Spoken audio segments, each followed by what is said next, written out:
and welcome to another episode of Reece's Reviews, the review podcast that is all about reviews, reviewing and just doing amazing reviews, I guess, all for mygeekculture.com.au. My name is Matt, and joining me on this podcast today is the guy who is named Mr. Review, and that is Reece Cashel. Welcome back, everybody. Good afternoon, good evening, good night, or good morning, whichever time of the day you are listening to this podcast. Excellent. And on this episode, we'll be reviewing some bits and pieces. One where Reece is on location for something, or he attended something, and then might throw in an odd new review and a classic review. So we'll see how it come down for time. First off, let's talk about your adventure down to Canberra. Since Reece, you are based in Sydney, and yes, you do frequent Canberra because you got a good mate down there. So what did you do down in Canberra recently? Yeah, so I went to visit down in Canberra to best mate, a guy who's been on the podcast in previous episodes, Stuart. Hi, Stuart, for you out there listening. And we attended Oz Comic Con Canberra 2025 this year. And we've been, you and I go to Oz Comic Con on a regular basis, depending on what state we're in. So me, I've gone to Brisbane a couple of times when I was living in Brisbane and the Gold Coast, and also a few times in Sydney. But you made the road trip. I did, and making it easier, the fact that I have my mate that lives down there made it kind of a worthwhile trip, getting a good weekend out and good being able to go and check that out and just give an excuse to go to visit a convention outside of my regular estate. So checking out Oz Comic Con Canberra was a good excuse to see how it differed from Sydney and how much of the effort they put into the pavilion and the convention itself, and what they bring in with the markets and the artist alley and all that kind of stuff. So I was just interested to see the difference in how they present it compared to Sydney. And I can honestly say I didn't go into the convention with too much expectations, but I was kind of disappointed, unfortunately. In this why is that? I think it's a good one for people who haven't been to conventions before. It's very much done on a very small scale because it's done at the Canberra Convention Centre, so it's not a big venue. Oh, so it's not down in Epic? Yeah, that's where it is. So the Epic Convention Centre. Yep. So that's where it was, and they pretty much just have it in one kind of location where you've got the Wayne's part where you've got all the regular stores and all the little local businesses there. They've got like a little main stage at the back, and then they've got like a retro video game area where you can play. They had Nintendo Switch 2 there and Guitar Hero and things you can play there, and it's a very, very much a lot smaller range of stores and things like that you can buy things from and things like that. And then you go into the other side where you got Artist Alley, and you got all the comic book artists, and you've got all the sketch artists and all those kind of things. So it was good to see those kind of things. But I think if you're going for those type of pop culture side of things, then you get some sort of enjoyment. And like I said, it is a good way of getting a little introduction into a convention side of thing, how things kind of work, because it's done on a very much a smaller scale. I go to conventions, I would say 80 to 90% more so for meeting celebrities, going to Q&A panels, getting signatures, getting photos, and doing those kind of things. And you don't get that at Canberra because no stars go there. It's just all there for cosplay, going to buy things from stores, Artist Alley, and things like that. Well, I was going to say Artist Alley at least gives exposure to local Canberra artists and also regional artists too. So ones that would go further down, that in between Snowy Mountains, regional Canberra, Victoria, or regional New South Wales, I should say. Could be artists out in Wagga Wagga, and then they go, let's go to Canberra. Yeah, so that part of it I think is good. So I think if you're someone like me who goes for a specific type of experience, it didn't live up to that point. The big stars. But, yeah, because I am very much into the celebrity side of things and meeting people and asking questions about my favorite shows and TV shows and movies and things like that. And you don't get that from Canberra. It's all about local and those kind of things. So it's very much a smaller thing. So I did a smart thing. I just bought a general admission this year. And I booked just for one day, and I think I was only in there for maybe less than 2 hours, and then I left. Okay. And so I didn't spend too much time in there, but I still don't regret it because I was able to see what they put on and how they provided to the public and those kind of things. It's just I don't think it's not a convention I would go to again. I'll stick to going to Sydney and that's the thing. Oz Comic Con in Sydney is a lot better because they have a lot bigger venue they can do. They can get stars coming in. Just keep everyone's ears out. I'll be going to Oz Comic Con next month in September in Sydney, where they've got some Supernatural alumni coming down under and things like that. So I'll keep out my review for Oz Comic Con in Sydney coming next month. But yeah, I don't think I'll be reventuring back to Canberra. No problem. Well, thank you very much for your feedback on that, Reece, and hopefully maybe next year. Do you think you'll attend that one again? No, like I said, I don't think I'll go back to Canberra. Really? I'll stick to Sydney. Okay, cool. So that's a definite. All right. Yeah. Okay. Well, I'm sorry that you had that type of experience, but that's okay.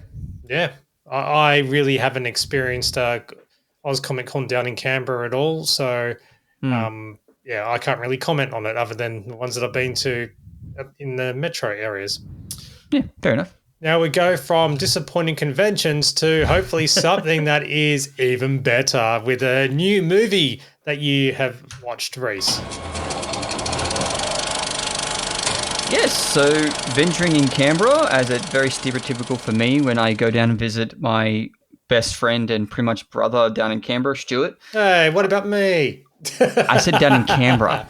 You're up in Sydney, my man. Hey, I lived in Canberra briefly. Yeah. Very briefly. Very briefly. So when I ventured out, when Stuart and I always catch up, hello again, Stuart. We always end up doing either a double feature or doing some sort of marathon over the 2 days or 3 days that I'm down there.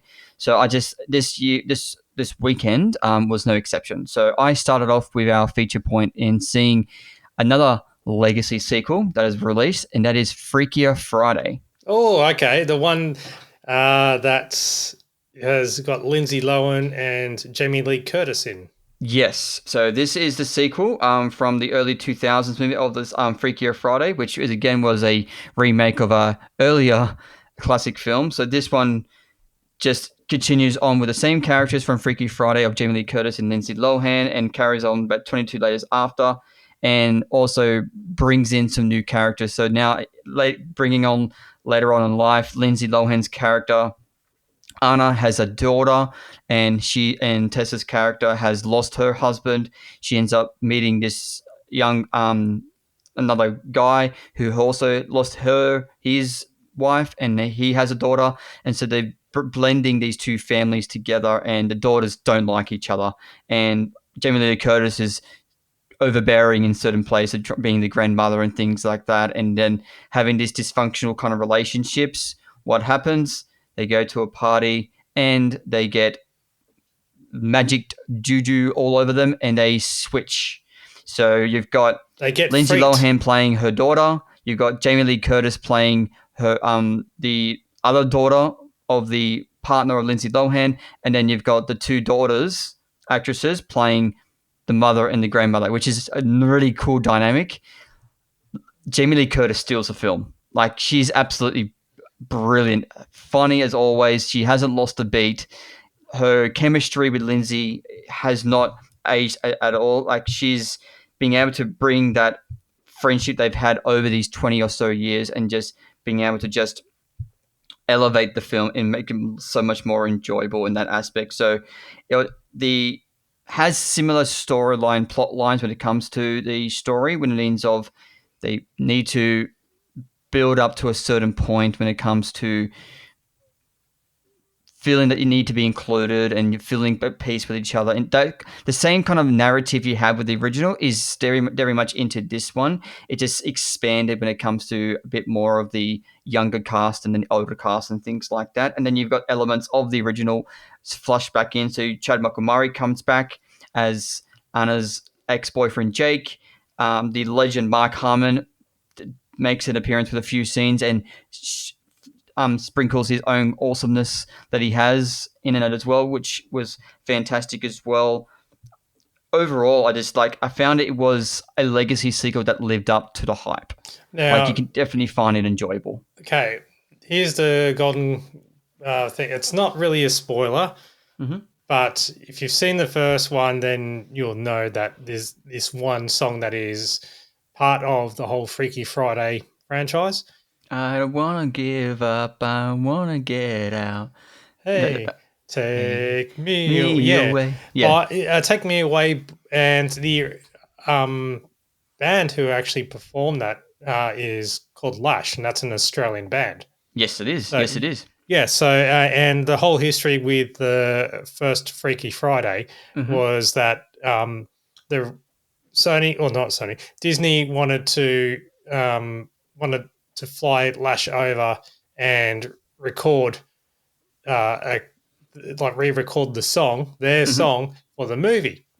But this was at the time when they were filming, and 9/11 happened, so Uh-oh. they couldn't get him over. And so the only way they could, and at the time as well, like by the time that you could fly again, the band had broken up. So Okay. yeah, so they couldn't really do it. So they had to. Disney did it themselves, right? Yep. So was that song featured? Featured. Hmm? Yes, it is. Okay, cool. That's all you need to say. Yep. Yes, it is. And the audience that I was in, they got a kick out of it. Yeah. Like, they played the band Pink Slip, which is the fictionalized band in the movie.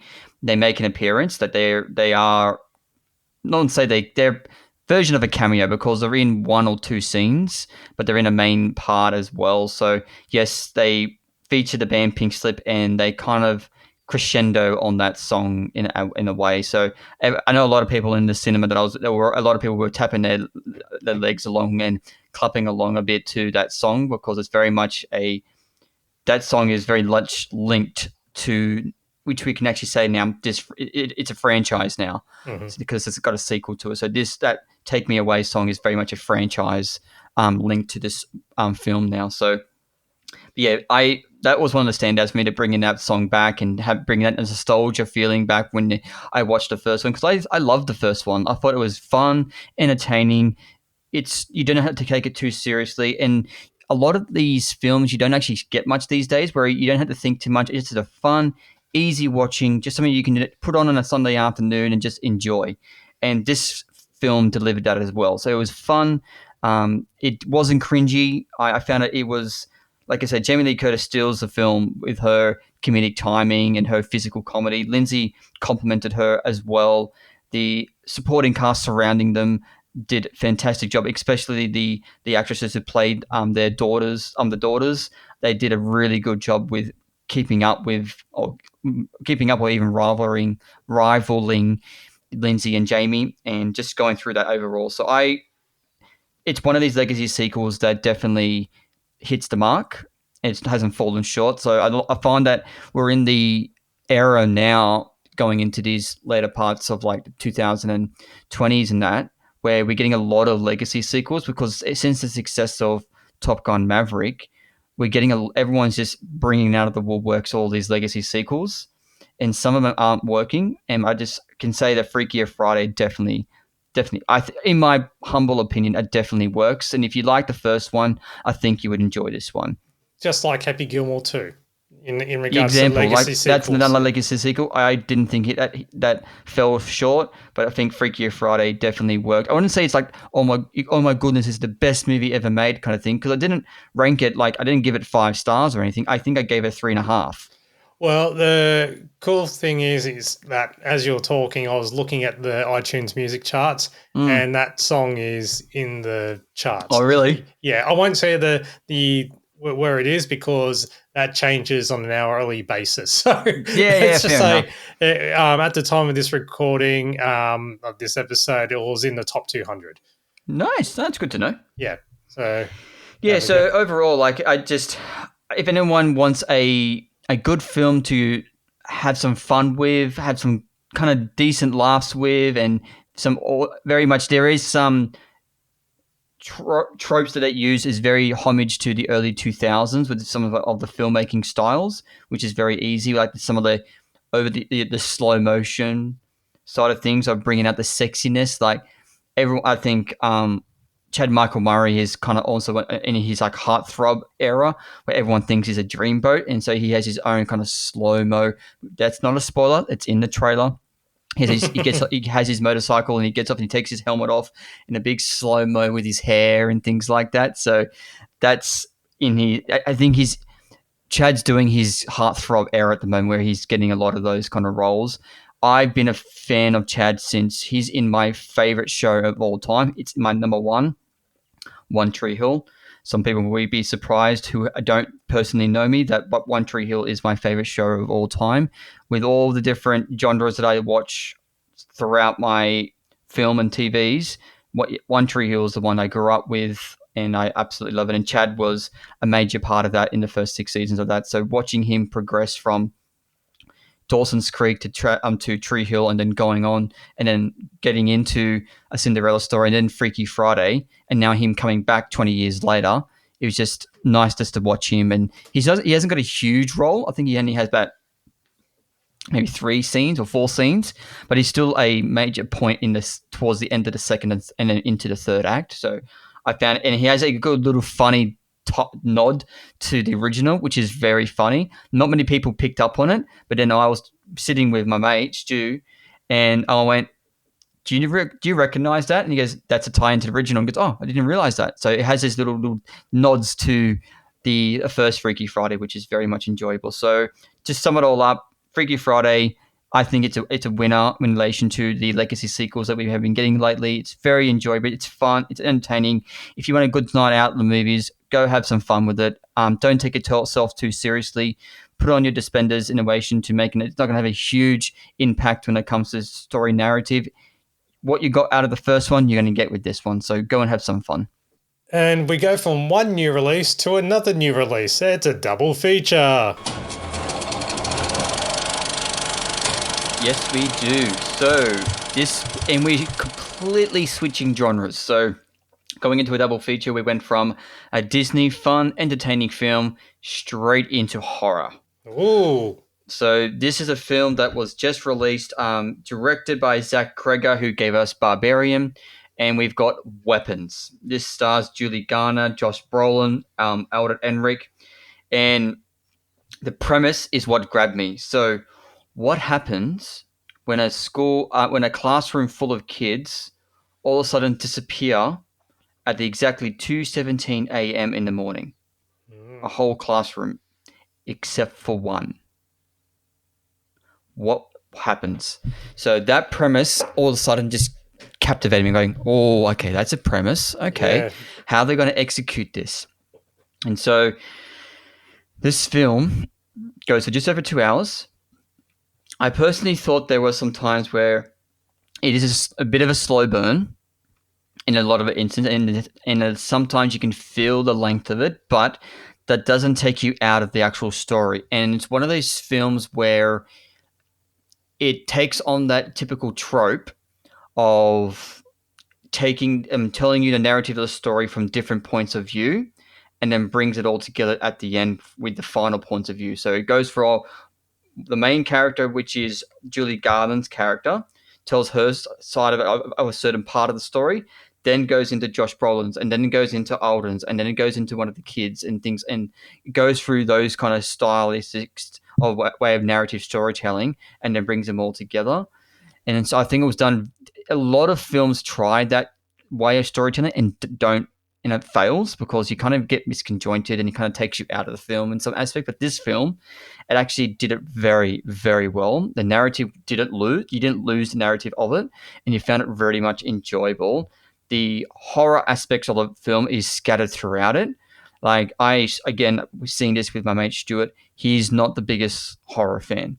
So I did a bit of a sneaky on this one where told him I wanted to go see it. I didn't tell him it was a horror film.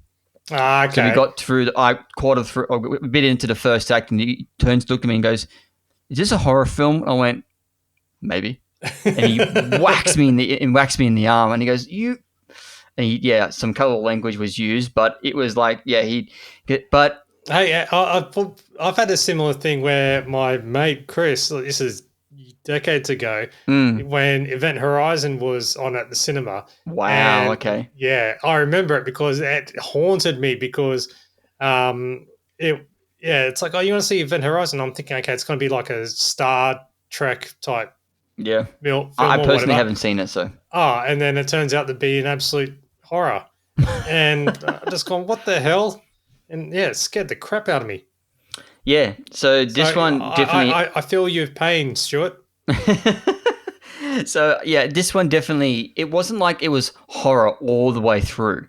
It was scattered throughout with similar tropes. Like there's all like I said, we don't do spoilers on this podcast until the film.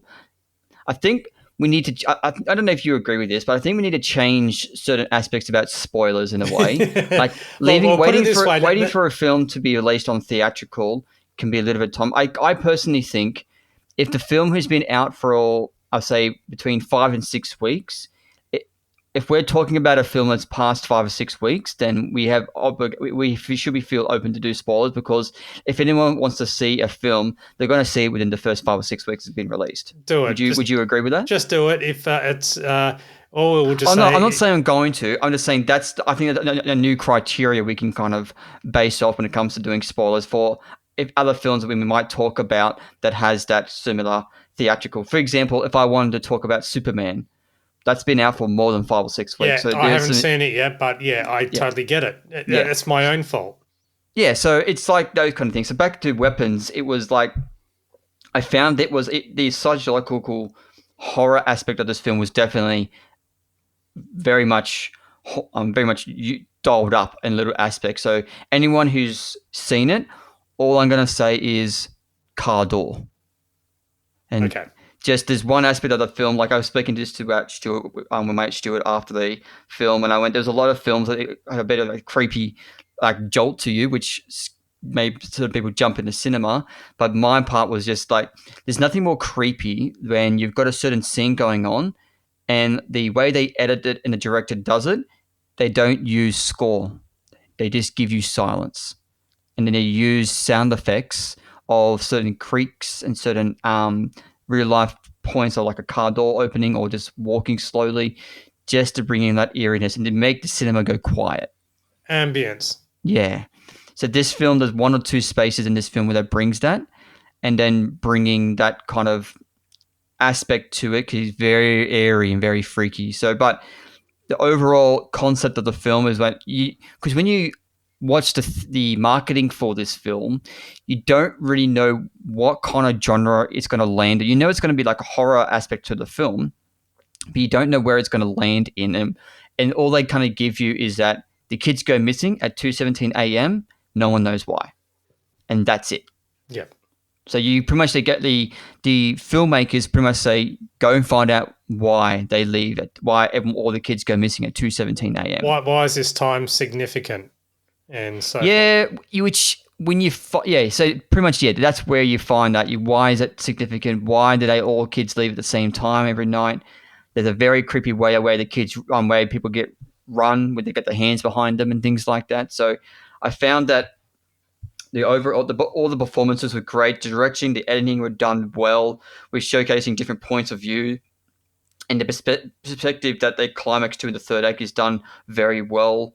The film, like I said, the film fell short with its potential in relation to some of the pacings and how it is a very much a slow burn for certain things. So I know a lot of, I would say, general moviegoers, if they're not into this specific genre, they would find it. I can see certain people finding it a little bit slow in certain parts, because it's all about the narrative and kind of pushing the different story points across. yeah. So that point of view, but it's very stylistic of Zach Gregor's style and how he directs. And his other film that he did, Barbarian, wasn't received massively well. Didn't do massively at the box office, but then this one comes in, and this one's getting a lot of good publicity buzz behind it, and it's got a good score on Rotten Tomatoes, and so it's getting a good kind of place. And even better, this film just had its opening in the US, and it's done pretty much gone to majority of international markets. So you can't I think when you look at the box office when you think about films, you can't take into account worldwide because the films can open up at different times around the world. So when you look at thinking about opening weekend box office, you only have to take on the domestic, which is in North America, because that's the one thing it's going to be opened up world nationwide in North America. Yeah. But at least at the present moment, as of today's podcast, this film's already broken even. Oh, good. Because it didn't have a big production budget. It didn't have a big, wasn't a huge. Didn't have an advertising budget. Yeah, so the marketing budget wasn't huge. The production budget wasn't a big film, and so taking into account the production budget, the marketing budget, and then you also got to add on that I think it's like the percentage that goes back to the theater owners and things like that. Worldwide, what they've currently made, the Warner Brothers, who are distributed this film, has already broken even. So anything more they get over these next subsequent weeks, they're in the plus, which Incredible. is fantastic. So it's been done. So I think it's great kind of film. I wouldn't say it's like I was kind of going into saying, okay, the way this film has been received and it's been talking about, some people were kind of saying it could be another rival for one of the best films of the year. And at the present moment, which I've been talking to some people this year, these last couple of weeks, where they listened to our podcast where I listed my top films of the year so far. A lot of people came back to me not understanding why Sinners was my number one, and I went, films and that hits us all in different ways. It's just that film, narrative-wise, plot points, and how it was put onto the big screen by Ryan Coogler just ticked all the boxes with me. So the fact that you've got a film that was like this one but this one is very much a horror film in aspects, but Sinners was marketed as a horror film, as a vampire horror film. But the first 40 or so minutes, if you completely forget you're watching a horror film until the vampires turn up, which is what I said in my original review on that. So that's still my number one. And a lot of people are thinking that this one could rival it. Unfortunately, in my personal opinion, it didn't. It's still this movie. I gave it 3.5 stars, so it's just above my So that's Weapons, 3.5 Weapons, stars. yeah. Weapons was made 3.5. My mate Stuart, I think he rated it a bit way above that, so he gave it I think it's like a 4 or 4.5. Wow. So he thoroughly enjoyed it. So just going through that, and I'm getting a lot of statistic wrongs with my Letterboxd at the moment. But yeah, so just going through that, it was just that experience for that film was actually fantastic to kind of watch, and this experience as to why that narrative was done in a very different way. Like you don't see too many films like this, so it was like interesting. It's just good to see creative storytellers getting their dues, and the fact that Ryan, what's he called? Yeah, Zach Kreger, is now his next film that he's going to be giving us is a Resident Evil, another attempt at Resident Evil, Yep. and seeing the stylistic that he gave for Barbarian and now with Weapons, I'm intrigued to see where he goes with the Resident Evil side of things, because that has a lot of horror aspects to that franchise. So taking what he's done with Barbarian and Weapons and bringing it into Resident Evil, it's going to be very, very interesting to see what he does. So excellent. Yeah, so I gave it 3.5. I thoroughly enjoyed it, and I would definitely, anyone who's a fan of the genre of horror, who is intrigued on the concept of the disappearance of the kids, definitely give it out. It does have an MA rating, and it is warranted, specifically a certain part in the third act. So be warned, it is an MA rating film, which is definitely saw the rating as to why that was rated that way. So definitely go out and give it a shot. If you don't want to completely understand and wait till at home, but like I said, it is a bit of a slow burn at some points. It does have some pacing if you're not used to that kind of storytelling, but just wait it out, give it a shot, and just see how you go. Excellent. So we had two newbies there, Reece. Yeah. Now it's time for a throwback to a classic film. This one just it warms the cockles of my heart because I grew up on this film, and yeah, it's just amazing. And it's so ahead of its time, and the amount of legal IP they would have had to go through to put this film together is just incredible. Studios handshaking with studios, it's like they're calling truce just to get this movie done. And how well was it done? It is such a legendary film. Anyway, Yeah. what is it, Reece? Yes, so this is a film that I have not seen before. Wow, really? Yeah, it was. Like, I think it's one of those ones where I saw clips of it over the years. I just one of those things where I haven't sat down and watched it from beginning to end. Understandable. So, and the film that we are talking about, ladies and gentlemen, is a film brought to us in Wait. 1988. 1 second. Hey, Reece, tell me the movie, please. Who Framed Roger Rabbit? Yay! So this film stars Bob Hoskins, Christopher Lloyd, and just A really underrated Christopher Lloyd as well, because as soon as you mention his name, everyone goes, "Oh, Doc Brown, Back to the Future," or Yep. something else. Now it's or Adam's Family as well, Uncle Yep. Fester. But it's like, don't forget, it was in Who Framed Roger Rabbit. Come on, Yeah, wasn't he also in that an Alien style film? Oh, he was in a lot. So he's been in a lot. Yeah. And yeah, but the fact that no one brings up Who Framed Roger Rabbit. It's always Doc Brown. Yeah, well, that's the one that's going to be his title card. Unfortunately, just like Michael J. Fox is going to, when everyone thinks of him, they always think of Marty. Yeah. They're not going to think about anything else. Like the first film, like I saw Back to the Future growing up with Michael J. Fox, but one of the first films I saw of him was the Peter Jackson film, The Frighteners. Mm-hmm. So that's a good movie. Yeah, so we'll talk about it in another episode. Maybe. It's one of my favorites. So Who Framed Roger Rabbit? I enjoyed this film a lot more than I thought I would.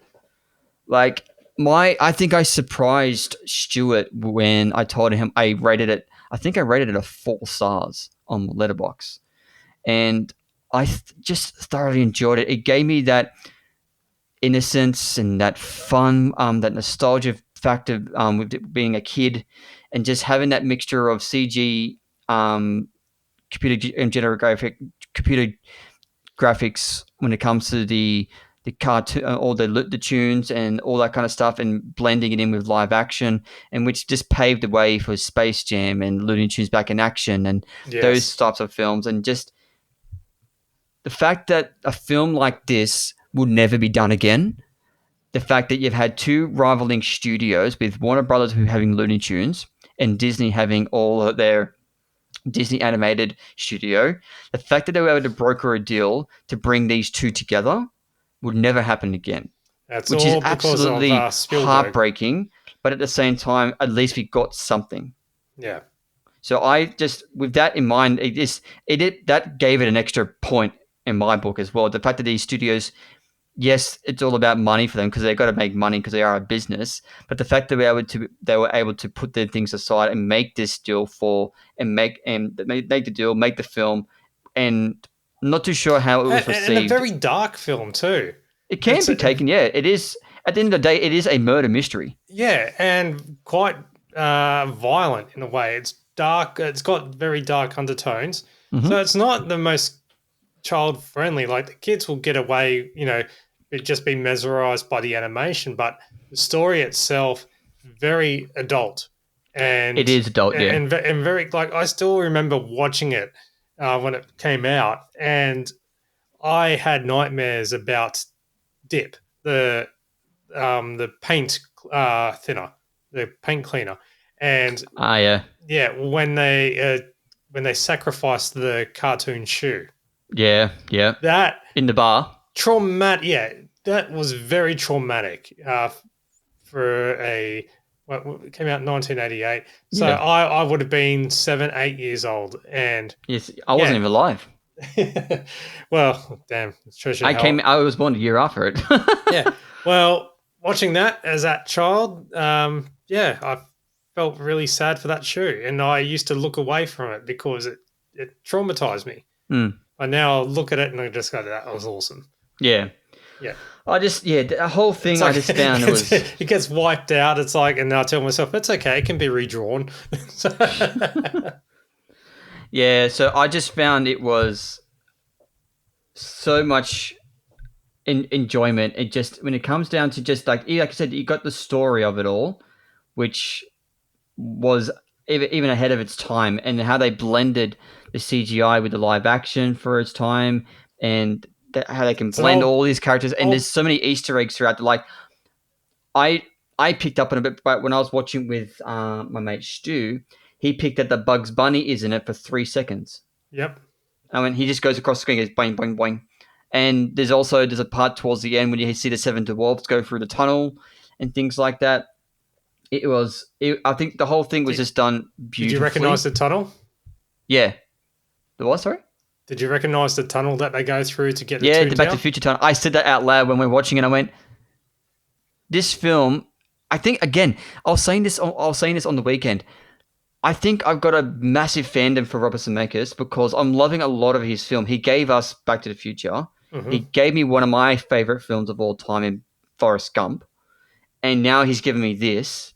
It's so The it's so fact well done. And when I saw that bridge, and I went, huh, okay. So he's used exactly the same location as Back to the Future. the fact that this was being filmed as well in between all the Back to the Futures too, Yep. so hence the Yep. reason Christopher Lloyd stuck around on the Yeah. back lot. Yep. Yeah. Pretty much. Yeah, Yeah, the fact, yeah. So the screenplay done by Jeffrey Price and all that kind of stuff was just done beautifully, and the way they just bring in, like, you've got the stereotypical hot Jessica Rabbit in there, and she goes, Kathleen "Don't blame me. Turner. It's just Yep, how I was drawn.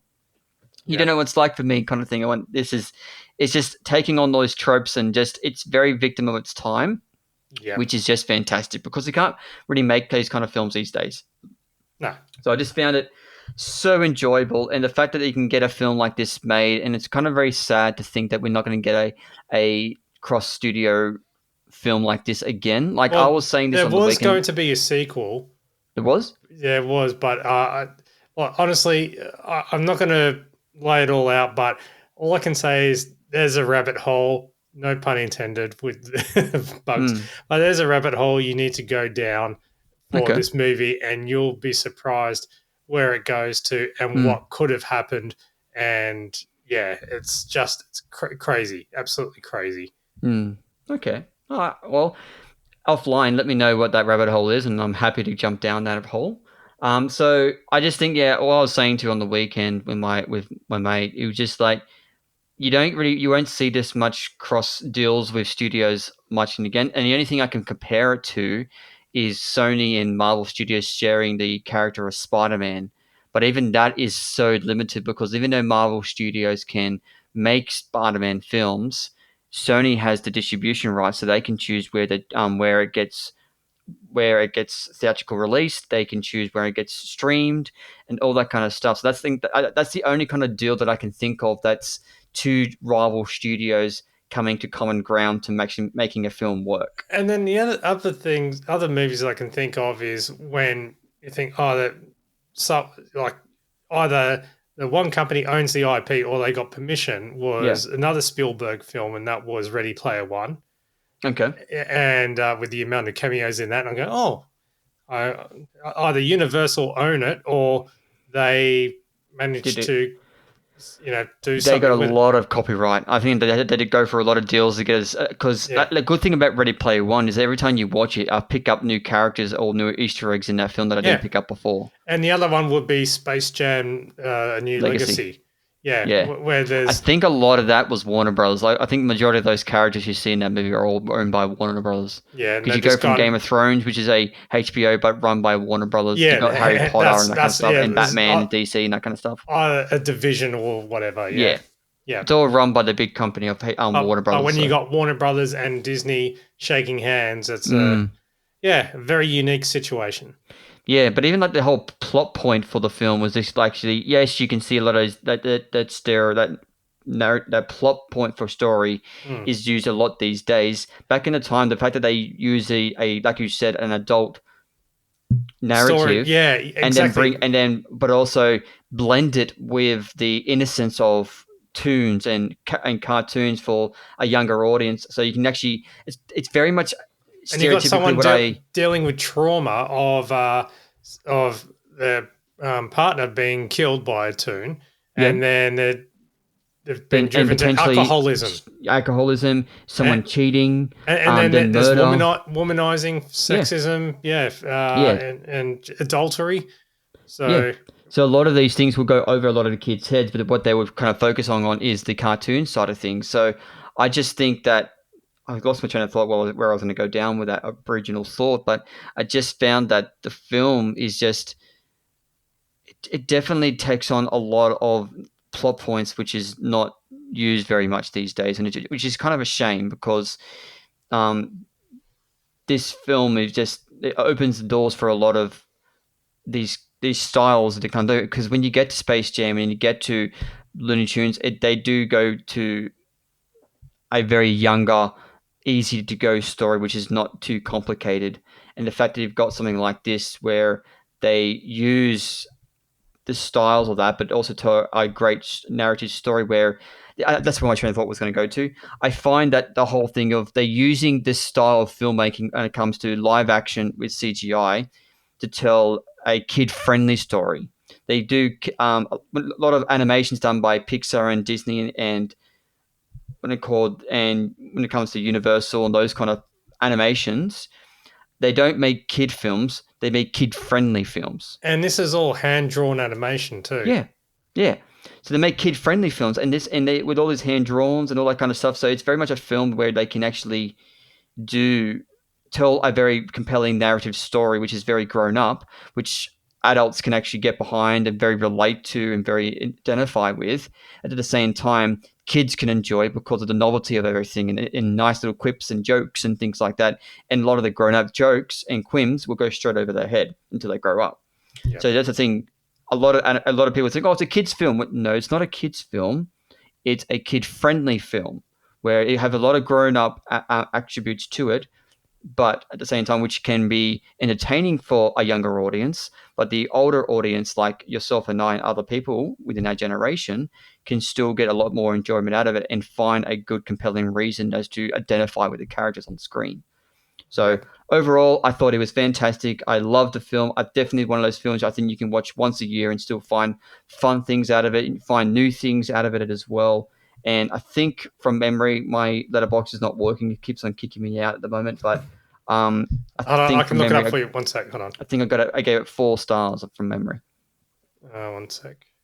I think the app's playing up. It's not loading for me either. Yeah, I was on it a while ago, but then it kicked me out, and then now I have to sign back in. I think Letterboxd is down.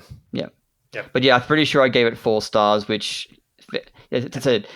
it has to be a certain style of film for me to give it 5 stars. But this one was definitely up there. I could see myself watching it again and getting some good fun out of it, getting some good quips out of it. Well, it's a firm favorite for my heart. So I give it a 5 out of 5. Beautiful, fantastic, fantastic. I didn't really like it too much as a kid because of the shoe, but Yep. As I watched it more and more as I grew up, and it is a firm favorite. So 5 out of 5. Fantastic. So 5 out of 5 for you and 4 out of 5 for me. So not in bad odds.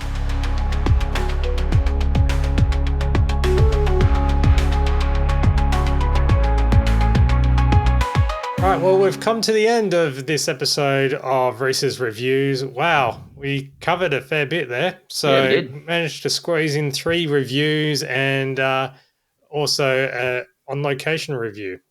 Yeah, So, man. yeah, well, thank you very much, Reese, for sharing your words of wisdom.